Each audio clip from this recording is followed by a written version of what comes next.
his main focus in the next several weeks will be trying to deport illegal aliens, people who have come here without proper authorization. First time in over 100 years, we've had a president who is not only a new president, but is simultaneously a lame duck president. Trump wants these wars off the table. He considers them Biden's wars, that he doesn't care all that much on what terms they end. And that could be, I'm afraid, very bad news for the Ukrainians. Will Trump turn out to be a China hawk or a China negotiator? Again, as in the first term, we just don't know. It's certainly a signal to the UN system as a whole that it needs to get their act together. If Trump is concerned about it, the way to deal with Panama is not to threaten it implicitly with taking over the canal, but sit down with them quietly and work out a way to the bilateral relationship between India and the United States is probably the most important one we have in this century. At some point, we need to find the political will to allow more legal immigration. It's a question of, I think, the long-range future for the country. My first question to you is, of course, how do you see the future of America in the next 4 years under Trump's presidency? Well, I think it's going to be very tumultuous. I think the way Trump approaches things, whether it's international affairs or domestic affairs, reflects that he's very transactional. He doesn't really have a philosophy. He doesn't have a grand strategy in foreign policy. He doesn't really do policy as we understand that term. So he started off with a number of executive orders, and his main focus in the next several weeks will be trying to deport illegal aliens, people who have come here without proper authorization. We'll see how that goes. It's a very contentious issue, very difficult to do operationally. He has many other plans too, even though Republicans have a majority in Congress. It's a very narrow majority. There are a lot of challenges facing the United States around the world, in Ukraine and the Middle East and Asia, with China's threats to Taiwan and the South China Sea. So there's a lot going on simultaneously, and this is the first time in over 100 years we've had a president who is not only a new president, but is simultaneously a lame duck president because he can't run for another term. So very hard to predict. Ambassador Bolton, what does Trump presidency mean for rest of the world? Since you have worked with him personally, you have served as his national security advisor, how his foreign policy will be it towards China, West Asia, Russia, Ukraine? Well, I think in the case of Ukraine and the war in the Middle East, it's pretty clear Trump wants these wars off the table. He considers them Biden's wars. He has said that if he had been president, neither one would have happened. I don't think that's accurate, but that's what he thinks. And I think he's in kind of a rush to find a way to end them, which implies that he doesn't care all that much on what terms they end. And that could be, I'm afraid, very bad news for the Ukrainians. Could be good news for the Israelis. We don't know, but Trump's not interested so much in the substantive outcome as to clear his agenda of these legacy items, if you will, from the Biden presidency. With respect to China, it's a very significant question. During the campaign, Trump's rhetoric against China was very strong. He basically blames China because it was the origin of the COVID virus for costing him the 2020 election, which in his view was obviously unfair. But at the same time, just in the past couple of weeks, on the question of whether TikTok, this very, very popular app owned by the Chinese company ByteDance, he's turned from worried about TikTok as an intelligence vehicle for the Chinese intelligence community to saying he's going to try and save TikTok. And it's reported in the past couple of days he's very eager to visit Xi Jinping in Beijing. So will Trump turn out to be a China hawk or a China negotiator? Again, as in the first term, we just don't know. Right. Ambassador Trump pulled out the US out of the Paris Agreement and the World Health Organization. What are your views on that? Well, he pulled out of the Paris Climate Change Agreement in 2017 as well.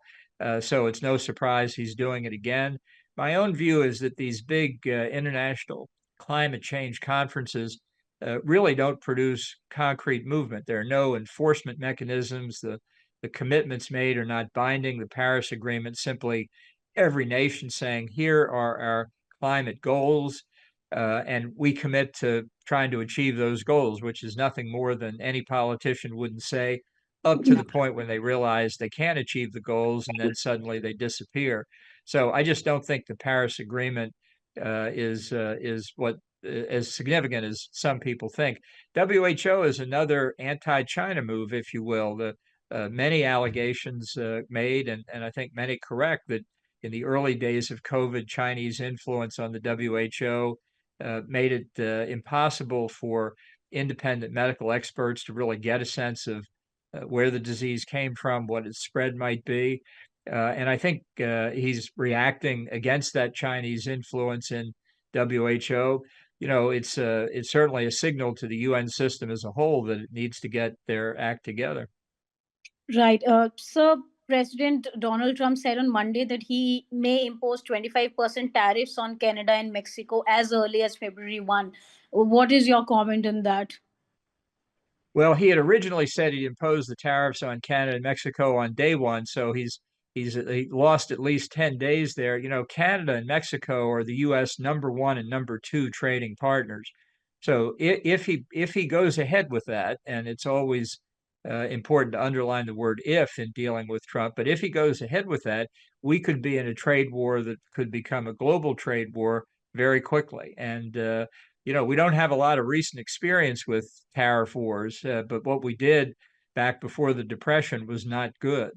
So the impact on the economy obviously depends in the first instance on exactly what Trump proposes. We don't know what that is, but it also depends on what the reaction of the major economic players around the world is.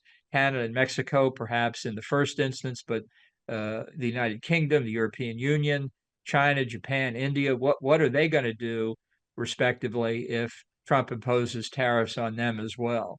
So it's a very obscure picture, but one I think that could be very damaging to the world economy. Right. Ambassador Bolton, Trump shocked the world with his remarks on Panama Canal, Gulf of Mexico, Greenland. What are your views on that? Well, I think the Panama Canal is an example of Trump getting in his own way. I am concerned about the extent to which China has invested in major infrastructure projects in ports and canals and other sensitive areas around the world.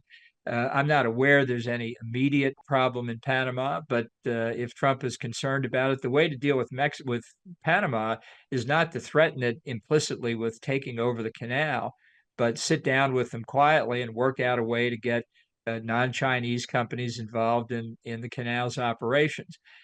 Greenland is a very different matter. I do think America has a significant security interest in the future of Greenland because of China trying to become an Arctic power, because of Russia's presence around half of the Arctic Circle. So I think that the U.S., the NATO alliance as a whole, should be very concerned about a Chinese military presence, whether in formal bases or simply being in the neighborhood of Greenland and the waters around Greenland, and very concerned about their attempt to use the Belt and Road Initiative to gain significant economic foothold in a large landmass with a lot of natural resources and only about 60,000 people. But if you ask me how to do it, I'd say the same thing as I did with Panama. You do it quietly and behind the scenes and have respect for the democratically elected governments in both Denmark and Greenland. And in terms of the Gulf of Mexico now being the Gulf of America, look, the rest of the world isn't going to pay any attention to it. It's a needless diversion. It makes Trump look silly, makes the United States look silly. Right. Sir, President Donald Trump signed an executive order Monday that revoked the security clearance of 51 former intelligence officials who signed a 2020 letter arguing that emails from a laptop belonging to Hunter Biden carried all the classic earmarks. That name also includes you. Would you like to make any comment on that? Right. Well, I didn't sign the letter about Hunter Biden's laptop. What Trump objects to is the book I wrote about him, The Room Where It Happened, that was published in the middle of the election in 2020. Honestly, I'm not even sure I have an active security clearance anymore. I haven't been in the government. I haven't had any need in it. And I think it's kind of a juvenile thing on Trump's part. So it doesn't affect me really one way or the other. Ambassador Bolton talking about India-US relationship. President Trump and Prime Minister Modi share a very good relationship. What are your views on India-US relationship under Trump 2.0? Well, I think Prime Minister Modi does have a good personal relationship with Trump. I think that the Biden administration has made progress on the Asian security quad relationship, India, Japan, Australia, the US. I hope Trump continues that. In the meetings that I attended between the two of them when I was serving in the White House, uh, almost the entire conversation turned on trade issues. Trade's important. Trade's important for every country and deserves high level consideration. But there are important strategic issues where I think the U.S. and India have a common relationship. I've said for some time that the bilateral relationship between India and the United States is probably the most important one we have in this century. So I'd like to see the Prime Minister and Trump get beyond trade issues. I'm not saying they should ignore them. Obviously, that won't happen, but they need to talk about these broader strategic questions as well, I think, for the benefit of both countries. Ambassador Bolton, just last question. There has been a lot of debate going on H-1B visa program with the numerous changes in the administration's policies. It is believed that Trump may go back to stricter regulations on foreign workers, and Indian citizens are very are. Good beneficiaries of this H-1B visa. So, how do you think would this have an effect on it? That it's another important question where it's hard to give you an answer because of the uncertainty of what Trump is going to do on any given point.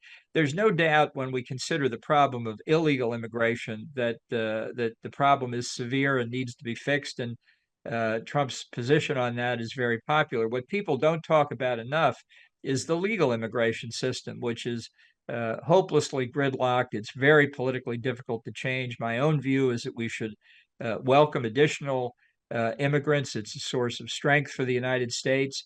The visa program is a way to bring people in. They may decide to return to their home country. They may decide to apply for citizenship in the United States. But I think it's a very positive program for the United States. And at some point, we need to find the political will to allow more legal immigration. It's a question of I think the long range future for the country. It's just important for any sovereign state to say we're going to do it in an orderly fashion, and we're certainly not doing that now.